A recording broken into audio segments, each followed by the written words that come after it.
The blood on Louisa's hands had long since dried, but she could still feel it there, burning like a brand she would carry forever into the dusty streets of Wilcox, Arizona, in the summer of 1878. She stood at the edge of town with nothing but the threadbare dress on her back, boots held together by determination alone, and a heart that should have stopped beating 3 years ago when the Comanche raid took her family and left her for dead in the Oklahoma Territory. But hearts, she had learned, were stubborn things that kept on pumping even when every reason to live had been stripped away. The town stretched before her like a mirage in the heat, wooden buildings baking under the relentless sun, dust devils dancing between the general store and the saloon. Louisa had walked for 2 weeks to get here, following rumors of work at her ranch outside town, surviving on creek water and whatever she could forage.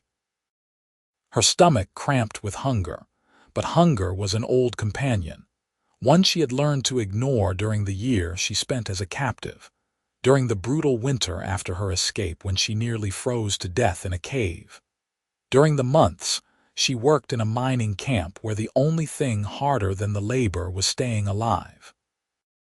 She pushed a strand of dark hair from her face, her fingers catching on the scar that ran from her temple to her jaw, a souvenir from the night everything changed. The doctor in Santa Fe who stitched it up said she was lucky to be alive. Louisa never felt lucky, just persistent. The general store seemed like as good a place as any to ask about work, so she straightened her spine and walked through the dusty street with her head high. She had learned that much at least, to never let them see you broken, even when you were held together by nothing but spit and stubbornness. The bell above the door chimed as she entered, and the cool darkness of the interior was a relief after the blazing heat. An older woman behind the counter looked up from her ledger, her eyes tracking from Louisa's tangled hair to her worn boots, calculation and judgment mixing in her expression.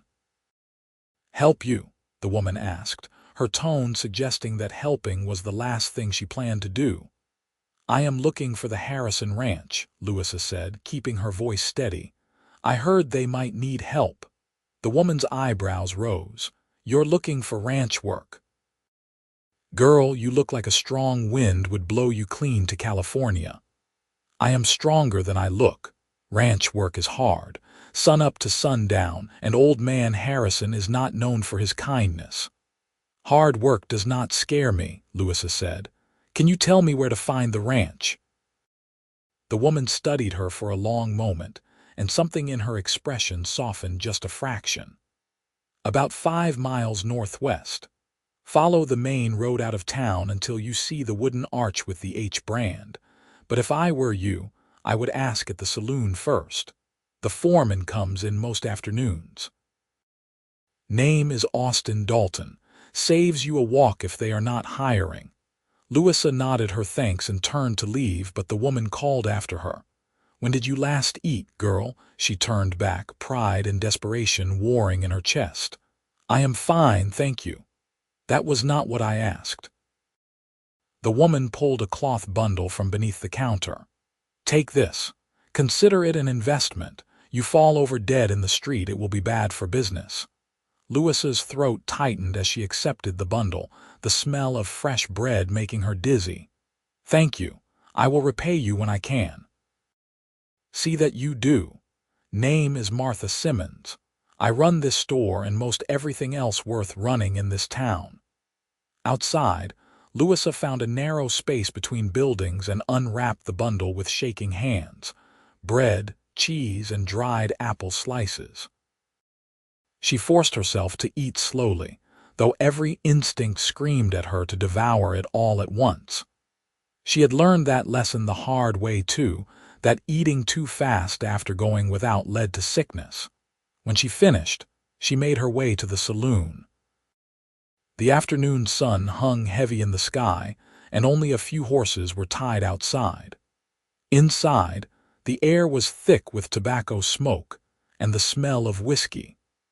3 men sat at a corner table playing cards, and the bartender polished glasses with mechanical efficiency. They all looked up when she entered, and the conversation died. Louisa had grown accustomed to stares. A woman alone was unusual enough, but a woman alone with a scar like hers invited speculation and often unwanted attention. She walked to the bar, ignoring the way the men at the table leaned toward each other, whispering. "I am looking for Austin Dalton," she said to the bartender. He jerked his chin toward a table near the window where a man sat alone, a half-empty glass of whiskey in front of him, and a worn leather journal open under his hands.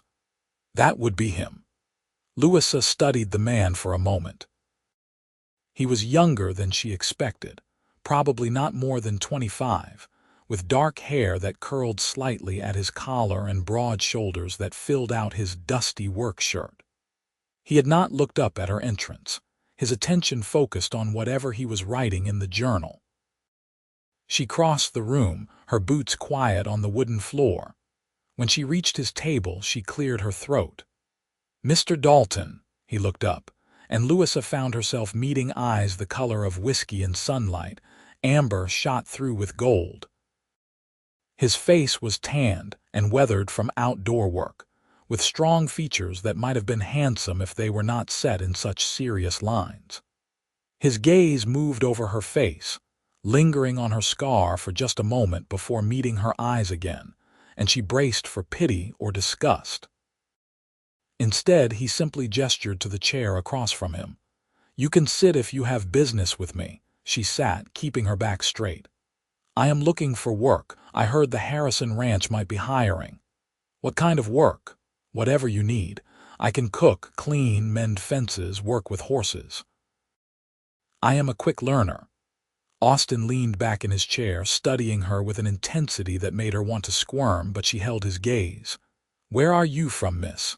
"Louisa Hayes, Oklahoma Territory originally, long way from home." "I have no home."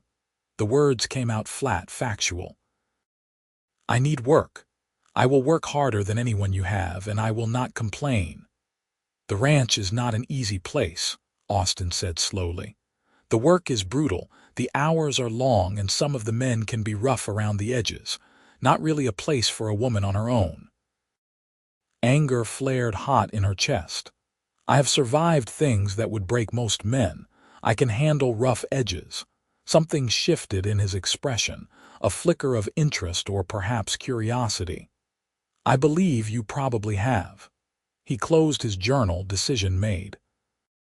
"We lost our cook last month, and the men are about ready to mutiny over my attempt at biscuits. You any good in a kitchen?" "Good enough." "Pays $30 a month plus room and board. You would have the small cabin behind the main house. It is not much, but it is private and has a good stove. You would cook 3 meals a day for about 15 men, keep the kitchen clean, and help with preserving and such. Interested?" $30 was more than she had hoped for. "Yes." "Then you can ride out with me now. I have a wagon around back." He stood, dropping some coins on the table. "Fair warning, though, Miss Hayes.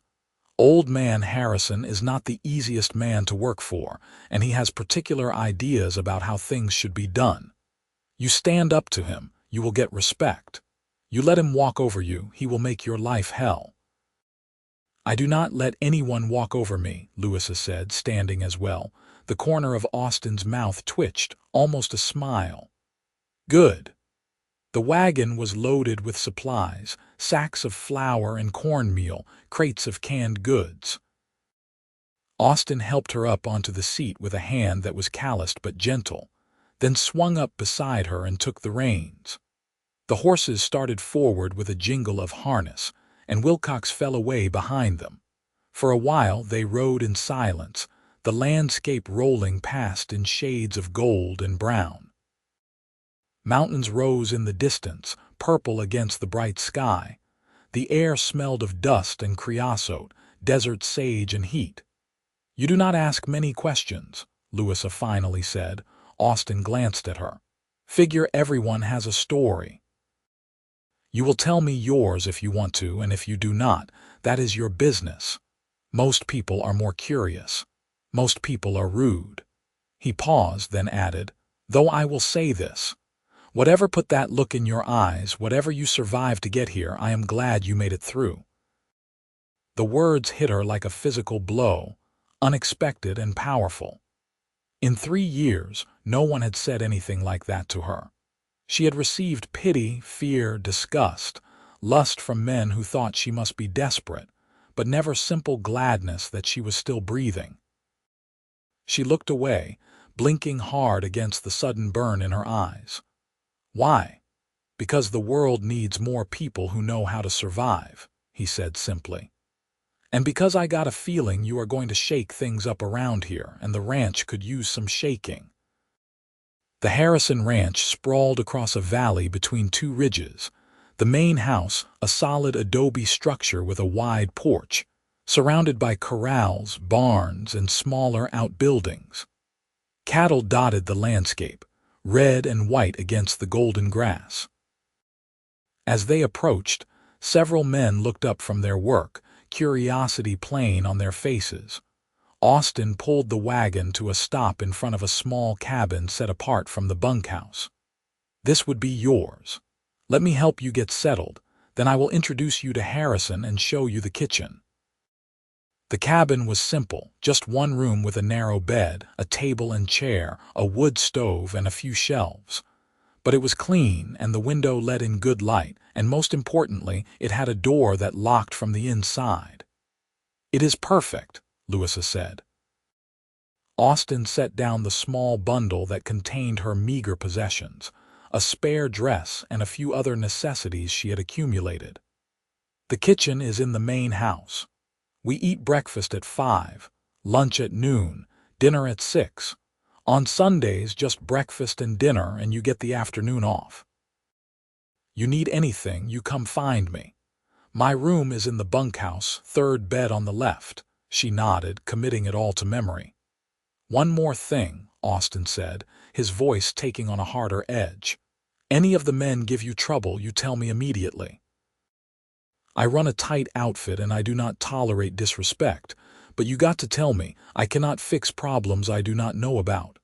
I can handle myself." "I do not doubt that, but you should not have to." He met her eyes. "You are part of this ranch now, Miss Hayes. That means you are under my protection, whether you think you need it or not." Something warm unfurled in her chest, fragile as a new leaf. "Thank you, Mr. Dalton." "Austin," he corrected. "We are not formal around here. Then you should call me Louisa." His smile, when it came, transformed his serious face. "All right then, Louisa. Let me introduce you to the terror of the Harrison Ranch." Harrison himself was a bear of a man in his 60s, with a wild gray beard and eyes like chips of flint. He looked Louisa up and down when Austin brought her to his office, his expression skeptical. "This is what you brought me. She looks like she would blow away in a stiff breeze." "She looks like she is tougher than leather," Austin countered, "and she comes recommended." "By who?" "By me." Harrison grunted. "Your judgment has been questionable before, Dalton. And it has been right a lot more often than it has been wrong," Austin said evenly. "Give her a week. If the men are not happy with the food, we will find something else." "1 week," Harrison agreed. "But she causes any trouble with my men, she is gone." "If your men cause trouble with her, they are gone," Austin said, steel in his voice. The two men stared at each other for a long moment, some unspoken battle of wills playing out.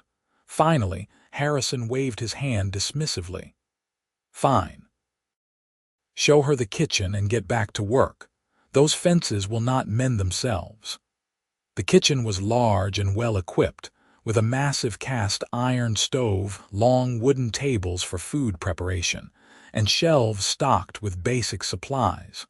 Louisa walked around it slowly, taking inventory, planning. This she could do. This was something she understood. "Think you can manage?" Austin asked from the doorway. "Yes." She turned to face him. "What do the men like? Anything that is not burned and is not my cooking. Beyond that, you have free rein." He hesitated. "Louisa, I meant what I said before. You need anything, you tell me." "Why are you being so kind to me?" The question seemed to catch him off guard. He was quiet for a moment, considering. "I guess because kindness is free, and it seems like maybe you have not gotten enough of it." After he left, Louisa stood in the center of the kitchen and let herself feel, just for a moment, the weight of everything that had brought her here. The raid that killed her parents and younger brother. The year with the Comanche, where she learned their language and ways, where she was treated sometimes as a captive and sometimes as something close to family. The confusion of it all. The brutal escape through winter territory, feet bleeding, half-starved.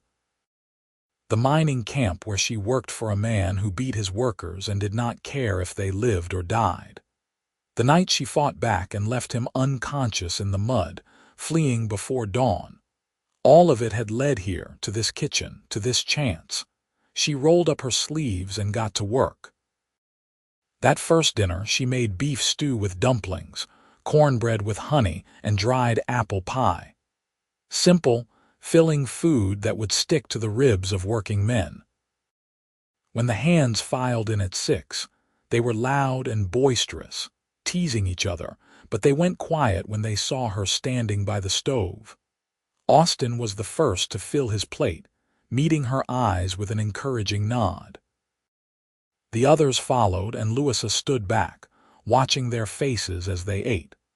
The first bites were cautious, testing. Then the tension eased and they began to eat in earnest, going back for seconds, for thirds. An older man with a gray-streaked beard approached her when his plate was empty. "Miss, that was the best meal I have eaten since my Martha died 5 years back. You got magic in those hands." "Just practice," Louisa said, but she felt a flush of pleasure. By the end of the week, Harrison himself grudgingly admitted she could stay. The men were happy, the kitchen ran smoothly, and Louisa began to find a rhythm in the work. Up before dawn to start the stove and get coffee brewing. Breakfast laid out by 5, then cleaning and preparation for the midday meal. Afternoons were for baking bread, preserving vegetables, planning ahead. Evenings for dinner and more cleaning, falling into bed exhausted but satisfied. Austin checked on her often those first few weeks, always with some excuse about needing to discuss supplies or schedules, but Louisa suspected he was just making sure she was managing. She did not mind. There was something steady about him, something calm and reassuring in a world that had been nothing but chaos for so long. One evening, about a month after she arrived, he appeared in the kitchen after dinner with a small crate. "Brought you something." Inside the crate were jars of spices, vanilla extract, real sugar, and a small sack of coffee beans, luxuries she had not had access to. "Austin, this is too much." "It is for the ranch," he said, but his eyes were warm. "Though maybe you could use some of that vanilla to make those sugar cookies my mother used to make. Just a thought. I would need a recipe. I might be able to write down what I remember." He pulled out a chair and sat at the kitchen table, and Louisa found herself sitting across from him, the day's work done, the quiet evening settling around them. "Tell me about your mother," she said. His face softened. "She was a force of nature. Tiny woman, barely 5 feet tall, but she could outwork any man on our farm and still have energy to spare. She died when I was 17. Fever took her fast. My father followed 6 months later, just gave up without her. I am sorry. It was a long time ago." He traced a pattern on the worn table. "That is when I left Kansas, headed west, figured there was nothing left for me there. Do you ever regret it? Some days. But mostly I think they would have wanted me to make my own way, find my own path." He looked up at her. "What about you? You said you came from Oklahoma Territory." Louisa had known the question would come eventually, but it still made her stomach tighten. She had spent so long not talking about it, keeping it locked away where it could not hurt her. But something about the quiet kitchen and Austin's patient presence made the words come easier. My family had a homestead near Fort Sill. My father, mother, younger brother Daniel. We had been there 3 years, and it was starting to feel like home. She kept her voice steady, factual. In the spring of 1875, Comanche raiders came through. They killed my father and Daniel. My mother died 3 days later from her injuries. They took me. Austin's expression did not change, but she saw his hands tighten on the table edge. I spent a year with them, she continued. It was not what people think, not entirely. The woman whose lodge I was given to was not cruel. She taught me their language, their ways. I think she had lost a daughter and saw me as a replacement, but I was still a captive. I still was not free to leave. How did you escape? That winter was brutal. We were camped in the Texas Panhandle and a blizzard hit hard. In the chaos, I took a horse and rode. I almost died in that storm. I found a cave and huddled there for 3 days before the weather broke. When I finally made it to a settlement, I was more ice than person. She touched the scar on her face unconsciously. I got this during the raid from a knife. The doctor in the settlement stitched it, but it was not neat work. After I recovered, I did not know where to go. I had no family, no money. I worked where I could, saved what I could, and kept moving. Figured eventually I would find a place that felt right. Does this place feel right? Louisa met his eyes, those warm amber depths that seemed to see straight through her. It is starting to. They sat in comfortable silence for a while, the lamp casting soft shadows around the kitchen. Finally, Austin stood. I should let you get some rest, but Louisa, thank you for trusting me with that. I know it could not have been easy. It was not as hard as I thought it would be. At the door, he paused and turned back. What you survived, what you went through, it should have broken you. Most people would not have made it through even one of those things, let alone all of them. But here you are, standing strong, making the best damned biscuits in Arizona territory. His voice went soft, intense. I am glad you survived it. I am glad you are here. After he left, Louisa sat alone in the kitchen for a long time, his words echoing in her mind. She had survived out of sheer stubbornness, out of a refusal to let the world beat her down. But maybe there had been a reason for it, a purpose beyond just continuing to breathe. Maybe she had survived to end up here in this place with these people with him. The thought should have terrified her. Instead, it felt like hope. The summer rolled into fall, and Louisa settled deeper into the rhythm of ranch life. She learned the preferences of each man, who liked their coffee strong and who took extra sugar, who had a sweet tooth and who preferred savory. She learned to read the weather in the way the light hit the mountains, to judge the mood of the ranch by the sound of boots on the porch. And she learned Austin. She learned that he was the first one up every morning and the last one to bed at night, that he pushed himself harder than he pushed anyone else. She learned that he was fair but firm with the men, that they respected him not out of fear but out of genuine admiration. She learned that he kept a journal where he wrote letters to his dead parents, telling them about his life, his hopes, his struggles. She learned that he had a scar on his left shoulder from a bull that got aggressive 2 years back, that he could play the harmonica, but only when he thought no one was listening, that he had the most beautiful laugh she had ever heard. She learned that she was falling in love with him, slow and steady as the changing seasons. It terrified her, this feeling. She had closed herself off for so long, built walls so high and thick that nothing could penetrate them.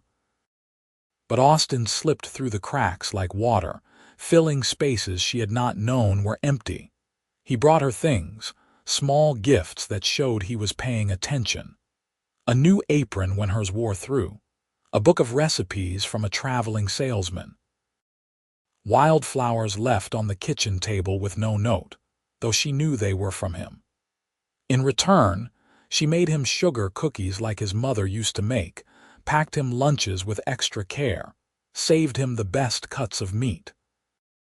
They fell into a habit of talking after dinner, Austin helping her clean while the other men went to the bunkhouse. He would wash while she dried, and they would talk about everything and nothing. His dreams of one day owning his own ranch, her memories of her brother, the good ones before the raid. Books they had read, places they wanted to see, the simple pleasure of a job well done. One October evening, as the air turned crisp and the leaves on the cottonwoods along the creek turned gold, Austin appeared at the kitchen door with a proposition. "There is a dance in town Saturday night. I was wondering if you might want to go." Louisa's hand stilled on the dish she was drying. "With you?" "Well, I was not planning to make you walk." He was trying for casual, but she could see the tension in his shoulders. "But yes, with me, if you want." She had not been to a dance since before the raid, since she was a girl who wore pretty dresses and laughed easily. The idea of music and movement and Austin's hands on her waist made her heart race. "I would like that," she said quietly. His smile could have lit the whole territory. "Good. I will borrow Harrison's buggy. We can leave after lunch." Louisa had only 2 dresses, and neither was suitable for a dance, but Martha at the general store helped her. The older woman had warmed to Louisa over the months, and when Louisa came into the store looking for fabric, Martha pulled out a dress that had belonged to her daughter. She moved to San Francisco last year, married some banker, left behind half her wardrobe. Martha held up a dress in deep green cotton with a fitted bodice and full skirt. "This would suit you." "Martha, I cannot." "You can and you will. Consider it payment for the apple pie you sent over last week. My husband has not stopped talking about it." She thrust the dress into Louisa's hands. "Now go on and have a wonderful time. That Austin Dalton is a good man." Saturday afternoon, Louisa dressed with shaking hands, her fingers clumsy with the buttons. The green dress fit well, bringing out the color in her eyes, and she braided her dark hair and wound it into a crown, leaving a few tendrils loose to soften her face. She could not hide the scar, but she found she did not want to. It was part of her story, part of everything that had brought her here. Austin was waiting by the buggy, dressed in clean trousers and a pressed shirt, his dark hair still damp from washing. When he saw her, he went very still, his eyes widening. "Louisa, you look beautiful." She felt heat rise in her cheeks. "Thank you. You look very handsome yourself." The ride into town was pleasant, the afternoon sun warm but not hot, a cool breeze carrying the scent of autumn. Austin kept the horses to an easy pace, and they talked about small things, comfortable in each other's presence. The dance was being held in the church hall, lanterns strung up outside, music already spilling into the street when they arrived. Couples and families streamed inside, dressed in their best, and Louisa felt a flutter of nervousness. Austin helped her down from the buggy, his hand warm and solid around hers. "We can leave any time you want. Just say the word." Inside, the hall was crowded and bright, a fiddle and guitar providing lively music while couples spun across the floor. The sound and energy were overwhelming after months of quiet ranch life, but Austin's presence beside her was an anchor. They found a spot along the wall, and Austin brought her punch in a tin cup. Several ranch hands were there with their sweethearts, and they nodded greetings. Martha waved from across the room, giving Louisa an encouraging smile. When a slower song began, Austin set down his cup and offered his hand. "May I have this dance?" Louisa's heart hammered as she let him lead her onto the floor. His hand settled at her waist, warm through the fabric of her dress, and she placed her hand on his shoulder, their other hands clasped between them. Then they were moving, swept up in the music and the gentle rhythm of the waltz. "I am not very good at this," Louisa admitted, concentrating on her feet. "You are doing fine." Austin's voice was soft, close to her ear. "Just follow my lead." She relaxed into his guidance, and the steps became easier, more natural. The room seemed to fade away until it was just the two of them, moving together, perfectly matched. She looked up and found him watching her with such tenderness that her breath caught. "What are you thinking?" she asked. "That I am the luckiest man in Arizona territory. Austin, I mean it." His hand tightened slightly at her waist. "When I first saw you walk into that saloon, all fierce determination and barely hidden desperation, I thought you were the bravest person I had ever met. And every day since then, you have proven me right. You work harder than anyone on that ranch. You have turned that kitchen into a place that feels like home. You make everything better just by being there." Louisa felt tears prick her eyes. "I am not special. I just do what needs to be done." "That is what makes you special. You could have given up 100 times. Hell, most people would have given up after the first tragedy. But you kept going. You survived everything that should have broken you, and you came out the other side still kind, still determined, still so damn strong." His voice dropped lower, intense. "I am glad you did not break, Louisa. I am glad you survived. I am glad you found your way here to me." The music swirled around them, but Louisa barely heard it over the pounding of her heart. "I am glad, too," she whispered. "You make me believe that maybe there was a reason for it all. That maybe I was supposed to survive to find this, to find you." "Can I tell you something?" Austin asked, and she nodded. "I think I am falling in love with you. Actually, I think I have been falling since the moment you sat down at that table and told me you could handle rough edges. But I did not want to rush you. I know you have been through more than anyone should have to bear, and I did not want to add pressure or expectation." Joy bloomed in her chest, bright and fierce. "Austin, I am already in love with you. I have been for weeks, maybe months. I was just too afraid to say it." His smile was incandescent, and right there on the dance floor, surrounded by half the town, he bent his head and kissed her. It was gentle, tender, a question and an answer all at once. Louisa kissed him back, pouring everything she felt into that moment, all the fear and hope and love she had been carrying. When they pulled apart, there was scattered applause and some good-natured whistling from the other dancers. Louisa felt herself blush, but she could not stop smiling. They stayed at the dance for another hour, but Louisa barely noticed anyone else. Austin kept her close, dancing with her again and again, introducing her to people as "my Louisa," with such pride in his voice that it made her chest ache in the best possible way. On the ride back to the ranch, she sat close to him on the buggy seat, his arm around her shoulders, her head resting against him.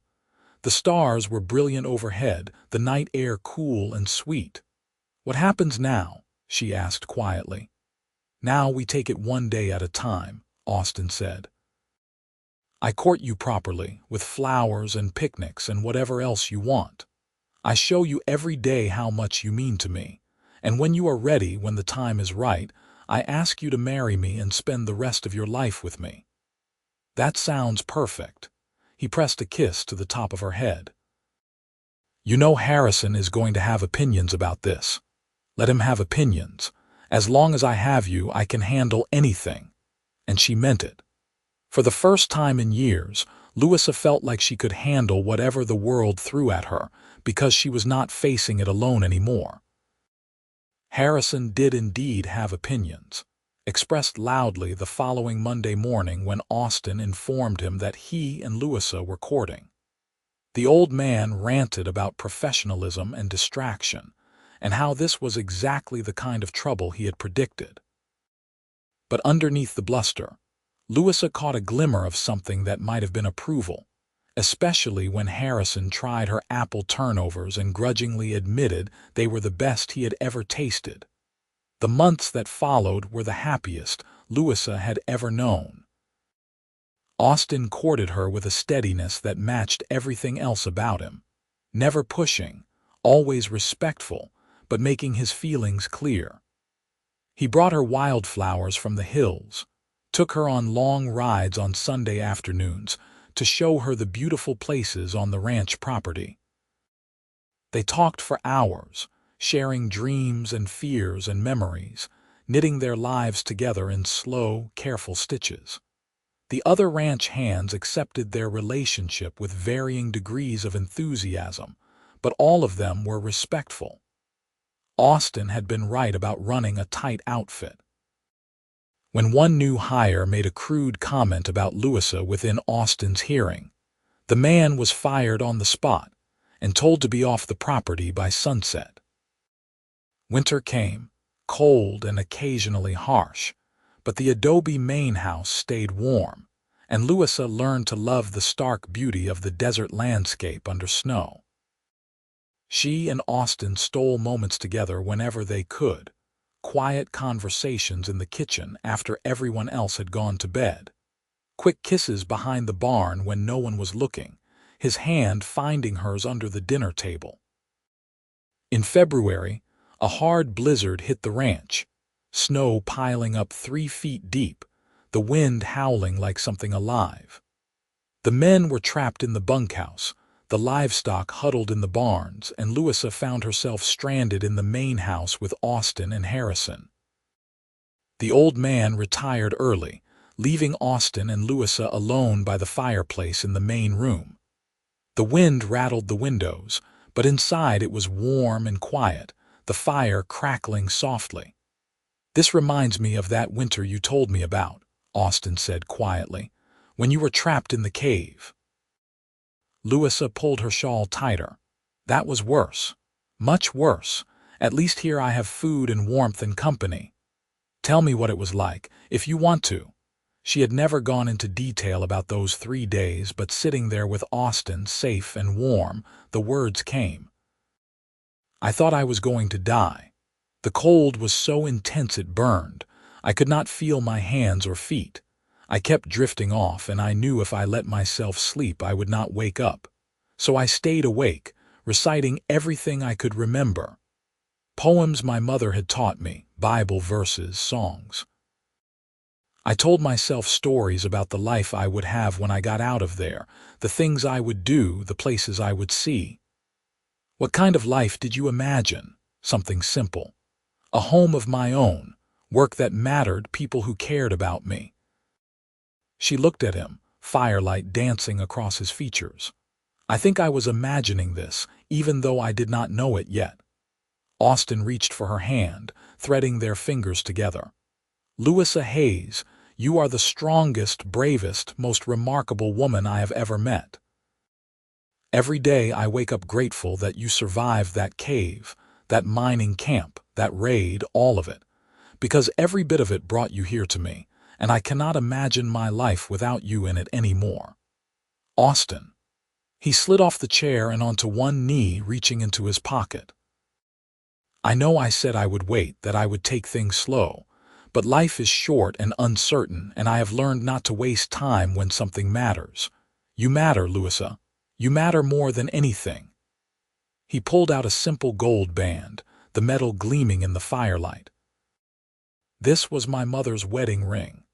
My father gave it to me before he died, told me to give it to a woman worthy of it. Will you marry me?" Tears streamed down Louisa's face, hot and unchecked. "Yes. Yes, 1,000 times yes."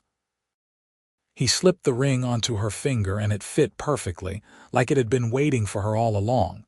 Then he pulled her into his arms and kissed her, deep and sweet and full of promise. "I love you," she whispered against his lips. "I love you so much. I love you too. I am going to spend the rest of my life making sure you never regret saying yes."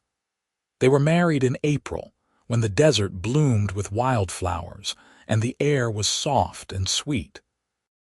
The ceremony took place in the small church in Wilcox, with Martha and Harrison as witnesses and half the town in attendance. Louisa wore a new dress of soft blue cotton that Martha had helped her sew, and Austin wore a suit that made him look both handsome and slightly uncomfortable. When the preacher asked if anyone objected, Harrison stood up and Louisa's heart stopped. But the old man simply said, "I object to this taking so long. Get on with it so we can eat." Laughter rippled through the congregation, and the preacher smiled and continued. When Austin kissed her as his wife, Louisa felt something settle in her chest, a sense of rightness and belonging that she had thought lost forever in that raid 4 years ago. She had survived everything that should have broken her, and here was her reward. This man who loved her scars and all, who saw her strength and cherished it, who made her believe in happiness again. The reception was held at the ranch, tables set up outside, food and music and dancing under the spring sky. The ranch hands gave them a set of copper pots for the kitchen. Martha brought embroidered linens, and Harrison, in a moment that shocked everyone, gave Austin a deed. "It is for the north section," the old man said gruffly. 200 acres. Figured you two will want your own place eventually, and I am not getting any younger. You have earned it, Dalton, both of you." Austin was speechless, and Louisa saw tears in his eyes when he shook Harrison's hand. "Sir, I do not know what to say. Say you will build a good life there. Say you will fill it with strong children and make something that lasts." Harrison turned to Louisa. "And you, girl, you turned my kitchen from a disaster into something worth bragging about. More than that, you have been good for him, settled him in a way I have not seen before. Welcome to the family." That night, in the small cabin that was now their home until they could build on their own land, Austin and Louisa lay together as husband and wife, wrapped in each other's arms. "Tell me about the house you want," he said softly, his fingers tracing idle patterns on her shoulder. "What do you see when you imagine our home?" Louisa closed her eyes and let herself dream. Something solid, built to last. Adobe like the main house, to stay cool in summer and warm in winter. A big kitchen with lots of windows for light. A porch where we can sit in the evenings. Room for children when they come.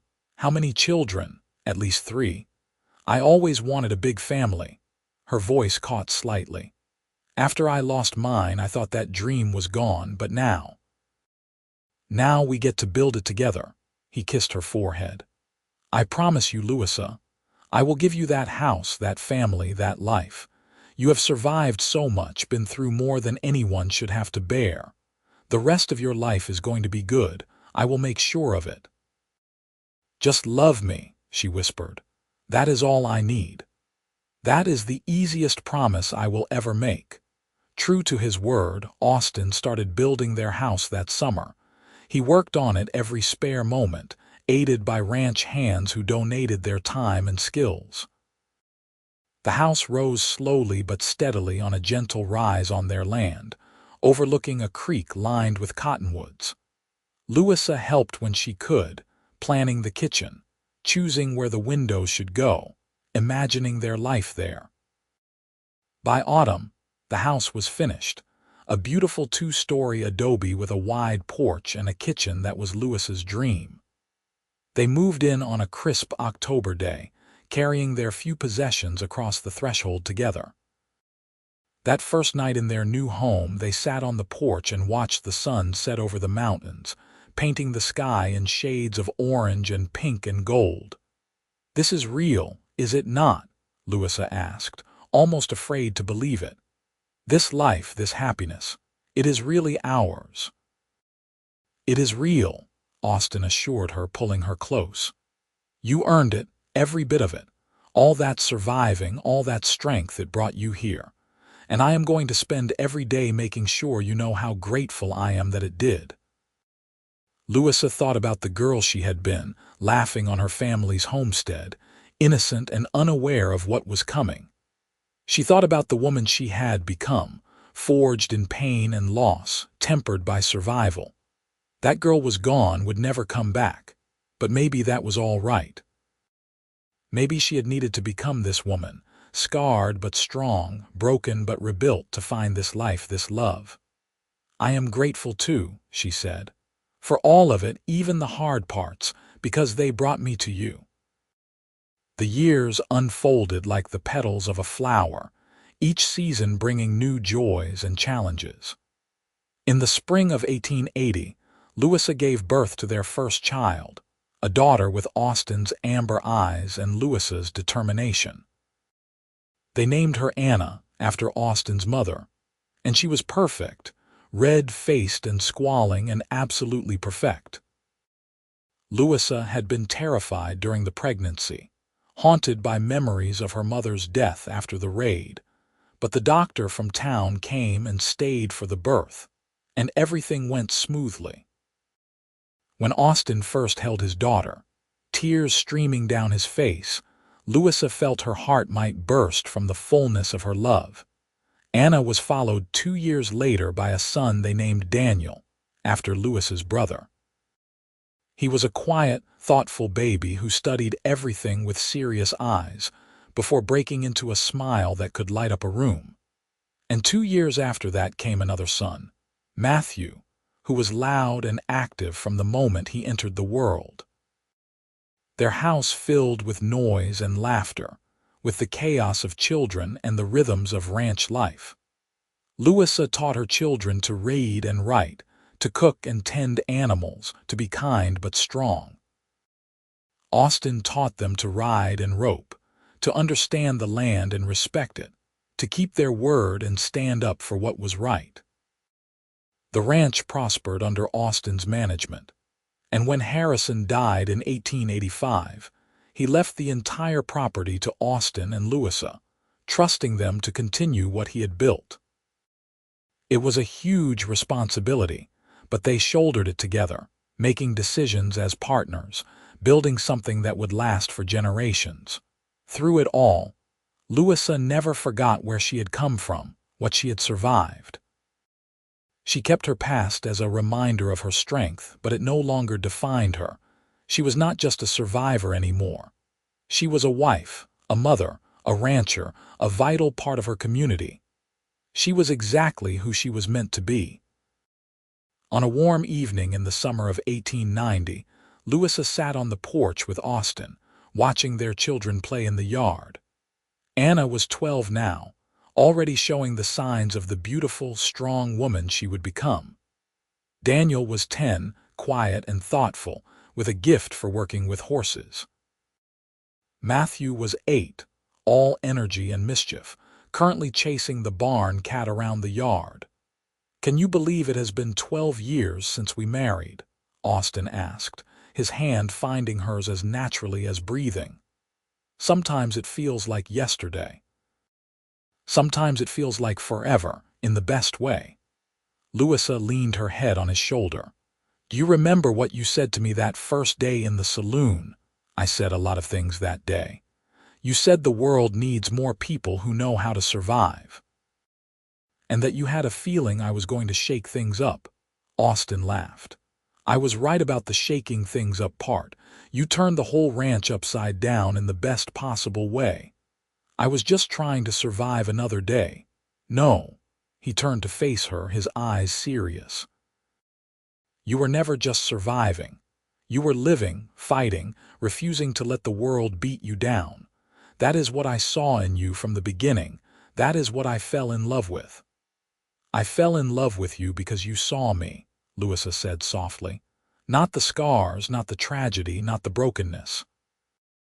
You saw the person I was underneath all of that, and you valued her. You made me believe I was worth loving. You were always worth loving. I was just smart enough to recognize it." They sat in comfortable silence for a while, watching the sun paint the sky in brilliant colors. Anna came over and climbed onto Louisa's lap, even though she was really too big for it now. "Mama, will you tell us a story?" she asked. "What kind of story? The kind about when you were young, about how you were brave?" Louisa met Austin's eyes over their daughter's head, and he nodded encouragingly. She had told her children parts of her story, age-appropriate versions that emphasized resilience and hope. They knew their mother had survived difficult things, and she wanted them to learn from her experiences without being burdened by the full weight of them. "All right," Louisa said, settling Anna more comfortably. "Come here, boys." Daniel and Matthew came running, plopping down on the porch steps. Austin moved closer, his arm around Louisa's shoulders, and she began to speak. "When I was not much older than you, Anna, my life changed in ways I could never have imagined. I lost people I loved, and I went through things that were very hard. There were times I wanted to give up, times I thought I could not go on. But I did go on, one day at a time, one step at a time. And do you know what I learned?" "What, Mama?" Matthew asked, his eyes wide. "I learned that you are stronger than you think you are. I learned that hard times do not last forever, even when it feels like they will. I learned that kindness and love can heal even the deepest wounds. And most importantly, I learned that surviving is not just about staying alive. It is about finding reasons to live, to hope, to keep moving forward." "Is that how you found Papa?" Anna asked. "Yes, sweetheart. I kept moving forward until I found my way here to this ranch, to your father, and he looked at me, all scarred and scared and trying so hard to be brave, and do you know what he said?" "What?" all three children asked in unison. Louisa looked at Austin, seeing the love in his eyes, the steady strength that had anchored her for all these years. "He said he was glad I had survived, that the world needed more people who knew how to survive, and he was right. Because if I had not survived, I would not have you three, and I would not have this beautiful life we have built together." "That is a good story," Daniel said solemnly. "The best," Austin agreed. "Your mother is the bravest person I know." As the evening deepened and the stars began to appear, Louisa sat surrounded by her family and thought about the long, hard road that had brought her here. Every scar, every tear, every moment of despair had been worth it to arrive at this place, this life, this love. She had survived everything that should have broken her, and the cowboy she married had been glad she had not broken. Together, they had built something beautiful from the ashes of tragedy, a legacy of love and strength that would outlast them both. And sitting there on the porch of the home they built together, watching their children play under the vast Arizona sky, Louisa knew with absolute certainty that every moment of survival had been leading her here, to this perfect, ordinary, extraordinary happiness. The years continued to unfold with the steady rhythm of seasons and the unpredictable nature of ranch life. By 1895, the Dalton Ranch had become one of the most successful in the territory, known not just for quality cattle but for the fairness with which Austin and Louisa treated their workers. They had expanded the original holdings, purchasing additional land as it became available, always thinking of the future they were building for their children. Anna, at 17, had grown into a remarkable young woman, beautiful and strong-willed, with her mother's resilience and her father's steady nature. She had taken to ranch management with enthusiasm, often riding out with Austin to check on the herds, her sharp mind grasping the complexities of the business with ease. Daniel, at 15, had indeed developed an extraordinary gift with horses. He could gentle the wildest mustang, seemed to communicate with them in a language beyond words. He was quieter than his siblings, more introspective, but his gentle strength reminded Louisa of Austin in so many ways. Matthew, at 13, was still the whirlwind he had been as a child, full of energy and questions and grand plans. He wanted to see everything, do everything, experience all that life had to offer. He talked about traveling to California, to Chicago, maybe even back east, though Louisa suspected he would always come home to Arizona in the end. In the spring of that year, Louisa discovered she was pregnant again, a surprise after so many years. At 37, she had thought her childbearing days were behind her, but life, it seemed, had other plans. Austin was delighted, though worried about her. "Are you sure you are all right? You are not too old for this." Louisa laughed and swatted his arm. "I am hardly ancient, Austin Dalton. And I survived far worse than pregnancy." "I know, but that does not mean I do not worry." "Then worry, but know that I am going to be fine. We both are." The pregnancy was easier than her previous ones, perhaps because she was more experienced, more confident. When their second daughter was born in December, during a rare snowfall that turned the desert into a winter wonderland, Louisa held the tiny, perfect baby and felt the same overwhelming love she had felt with each of her children. They named her Grace because she was unexpected and precious, a gift they had not known they needed. The children adored their baby sister, even Matthew, who had claimed he was too old for babies. Louisa often found him making faces at Grace to get her to smile, or gently rocking her cradle when she fussed. One evening, when Grace was about 6 months old, Louisa was sitting on the porch with the baby when a rider approached the house. He was young, dusty from travel, and he asked for Louisa Hayes Dalton by name. Austin came out of the barn, his hand resting casually on his holster, protective as always. "Can I help you?" The young man dismounted and pulled an envelope from his saddlebag. "I have been looking for Mrs. Dalton for some time. I have a letter for her from Oklahoma Territory." Louisa's heart stuttered. She had not heard anything from Oklahoma in 20 years, had assumed there was nothing left there for her.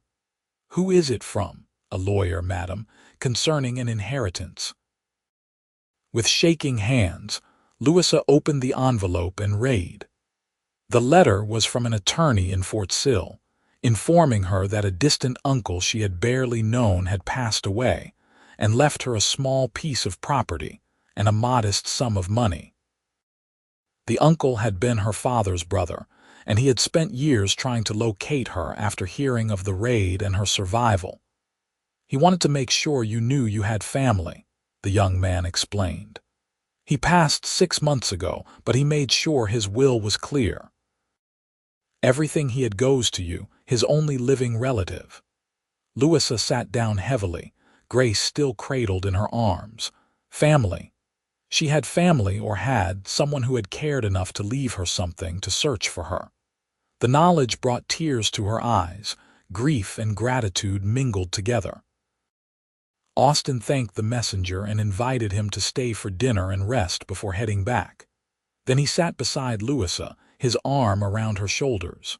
"You all right?" "I think so. It is just unexpected. I thought that part of my life was completely closed." "What do you want to do?"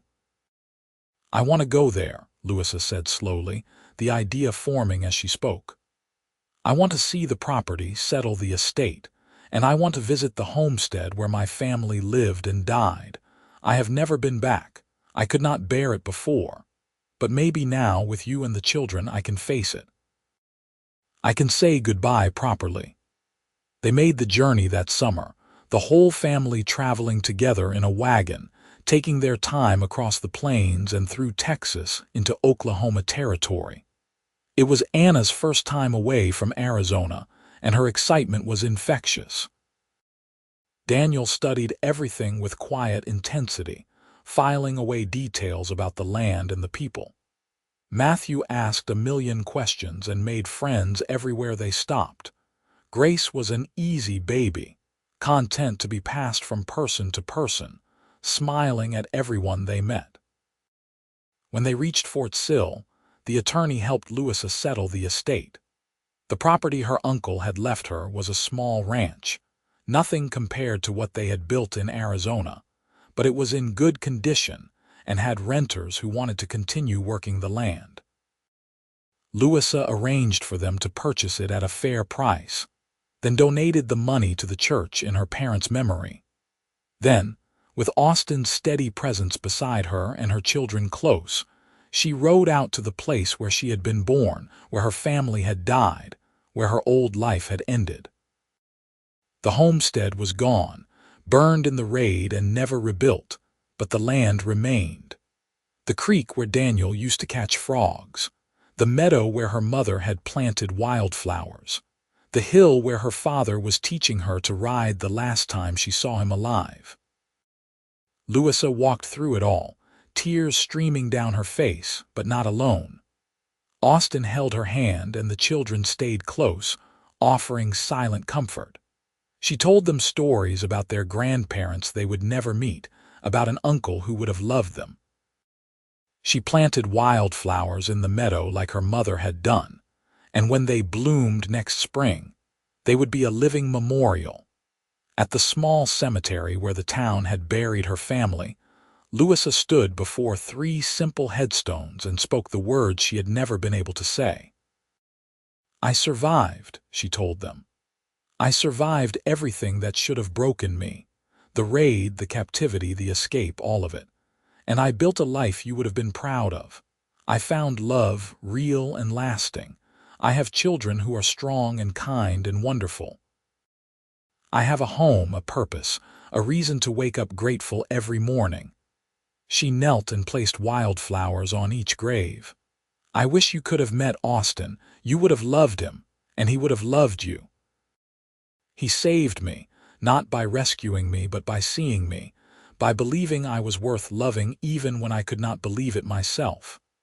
Austin knelt beside her, his hand on her back. "I wish I could have known them. Any people who could raise a daughter like you must have been remarkable."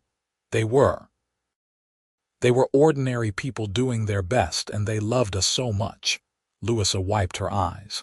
"Thank you for bringing me here. I needed this." "You do not have to thank me. We are partners, remember? Your pain is my pain. Your healing is my healing." They spent 3 more days in Oklahoma Territory, visiting places from Louisa's childhood, sharing her history with their children. Anna listened with rapt attention, asking questions about what life had been like before the raid. Daniel was quiet but attentive, absorbing every detail. Matthew wanted to know about the Comanche, about the escape, about all the parts of the story that Louisa usually glossed over. She answered as honestly as she could, age-appropriately, wanting them to understand where she came from without traumatizing them with the worst details. On their last night before heading home to Arizona, they camped under the stars, and Louisa lay between Austin and Grace, surrounded by her children, and felt a sense of peace she had not known she was missing. She had made peace with her past, honored her dead, and claimed her survival as something to be proud of rather than something to hide. The journey home was filled with laughter and stories, games to pass the time, and the comfortable rhythm of family. When they finally crested the rise and saw their ranch spread out in the valley below, Louisa felt her heart swell with love and belonging. "There it is," Austin said, reining in the horses. "Home." "Home," Louisa agreed, and the word had never meant more. The children grew and changed with the passing years, each finding their own path while remaining rooted in the values Louisa and Austin had instilled in them. Anna married a neighboring rancher's son in 1898, a good man who valued her strength and matched it with his own. They built their home on a corner of the Dalton land, close enough to visit often but far enough to have their own space. Daniel never married, content with his horses and his quiet life on the ranch. He became a sought-after horse trainer, people coming from all over the territory for his expertise. Louisa worried sometimes that he was lonely, but he assured her he was happy, that he had everything he needed. Matthew did eventually leave, though not as far as he had once dreamed. He went to Tucson and became a teacher, channeling his endless energy into educating the next generation. He visited often, bringing stories of his students and the life he was building. Grace grew up surrounded by love, the baby of the family who never lacked for attention or affection. She was bright and curious, with her mother's resilience and her father's kindness. As she grew older, she became interested in medicine, helping the doctor in town whenever she could, dreaming of becoming a nurse or perhaps even a doctor herself. Through all of it, through weddings and grandchildren, through droughts and good years, through the challenges and joys of life, Austin and Louisa remained the steady center, their love for each other a constant that everyone else could rely on.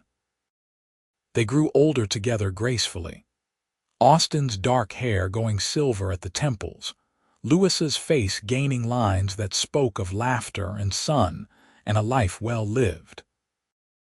They were still as much in love at 50 as they had been at 25, perhaps more so, their bond deepened by shared experience and mutual respect. On their 30th wedding anniversary in 1909, the whole family gathered at the ranch for a celebration. Anna came with her husband and their 3 children. Matthew arrived from Tucson with a young woman he had been courting, a fellow teacher with kind eyes and a quick smile. Daniel helped organize everything, his quiet competence making sure every detail was perfect. Grace, now 14 and already showing signs of the remarkable woman she would become, decorated the house with wildflowers and ribbons. As the sun set and lanterns were lit, as music played and family danced, Louisa stood with Austin on the porch of the house they had built together and looked out at the life they had created. 30 years, she marveled. Has it really been that long? Best 30 years of my life, Austin said, pulling her close. And I am looking forward to the next 30.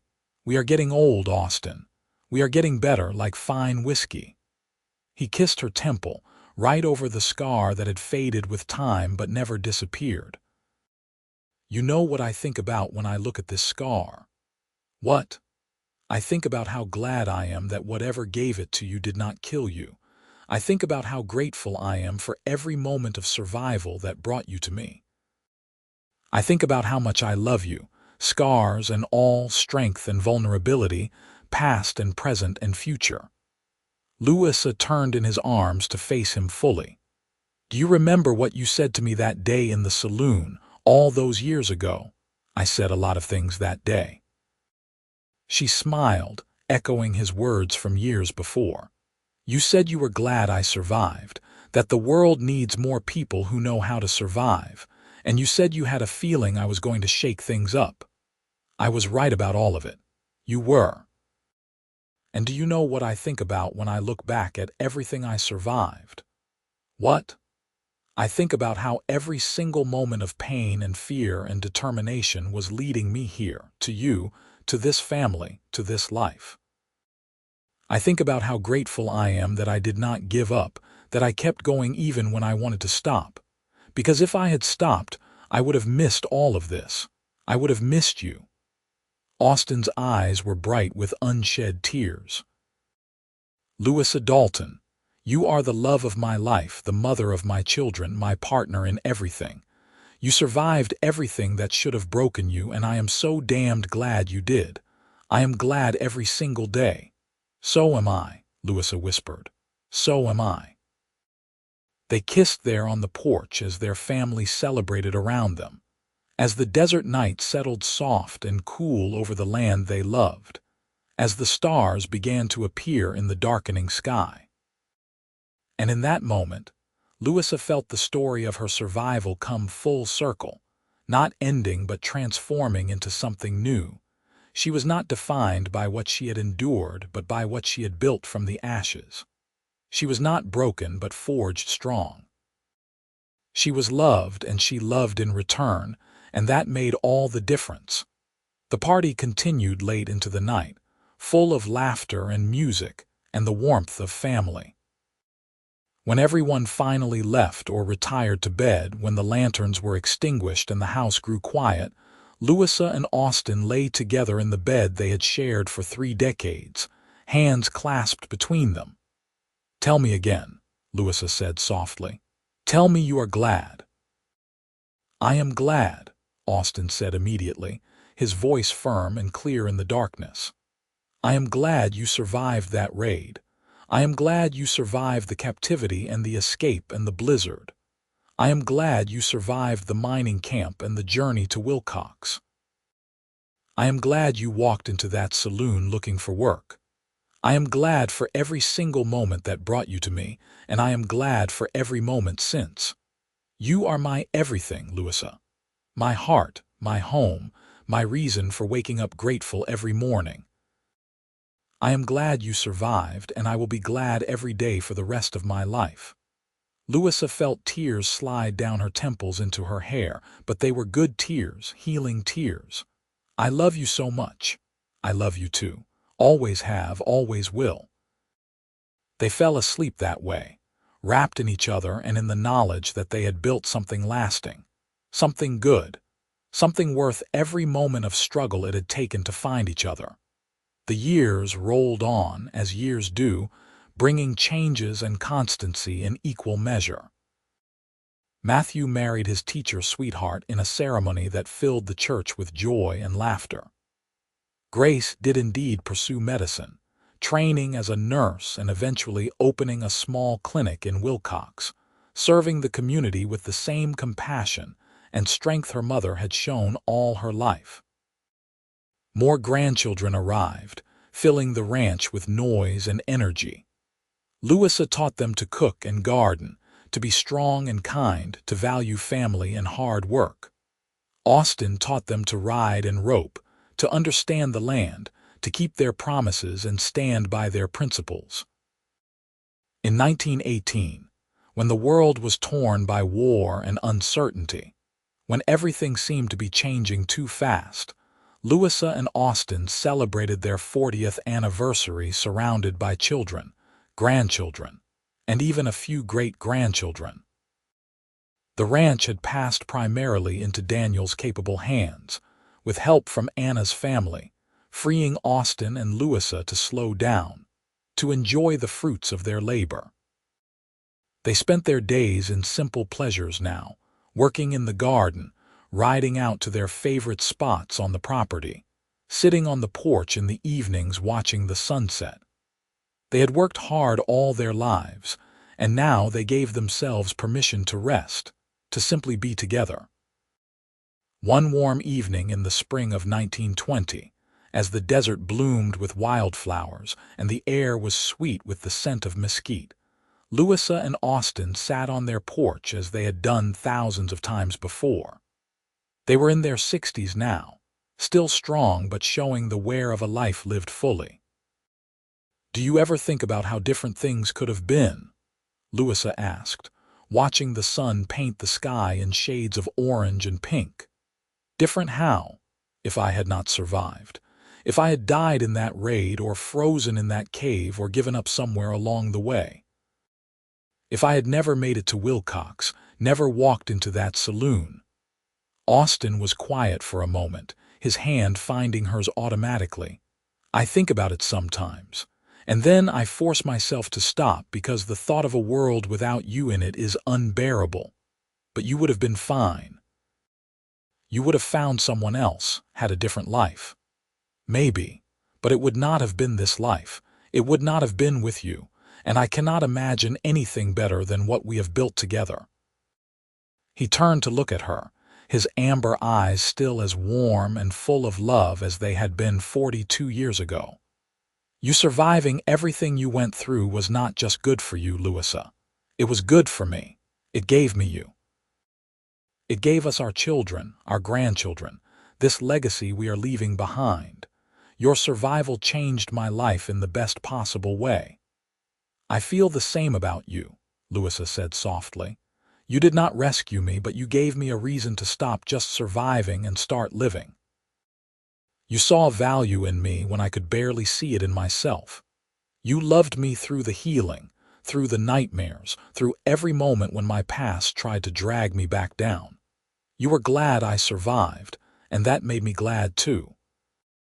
They sat in comfortable silence, hands clasped, watching the day fade into evening. Around them, the ranch bustled with life, their children and grandchildren going about their business, the land they had worked thriving under their stewardship. "We did all right, did we not?" Austin said eventually. Louisa laughed, the sound clear and joyful. We did better than all right. We did wonderful. And they had. From the ashes of tragedy and loss, Louisa had built a life of love and purpose.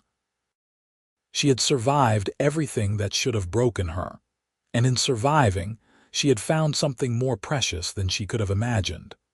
A partner who cherished her strength, a family that filled her heart, and a home where she truly belonged. The cowboy had been glad she survived, and so was she, every single day. As the stars began to appear in the darkening sky, as the desert night settled cool and peaceful around them, Louisa rested her head on Austin's shoulder and felt the deep contentment of a life well lived, of love freely given and received, of survival transformed into triumph. She had come so far from that broken girl stumbling into Wilcox with nothing but determination and desperate hope. She had become a woman of substance and strength, a wife and mother, a pillar of her community, a survivor who had not just endured but thrived. And through it all, Austin had been there, steady and true, believing in her even when she struggled to believe in herself, glad for every moment they had together, grateful for the journey that had brought her to him.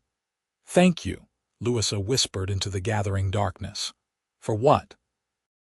"For being glad, for seeing me, for loving me, for everything."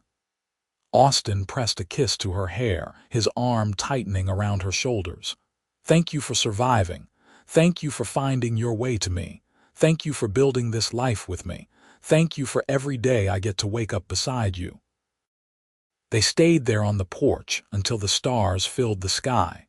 Two people who had found each other against all odds, who had built something beautiful and lasting from pain and perseverance, who had proven that survival could be just the beginning of the story, not the end. Louisa had survived everything that should have broken her, and the cowboy was glad she had not. Together, they had created a love story for the ages, a testament to resilience and hope, and the transformative power of genuine, lasting love.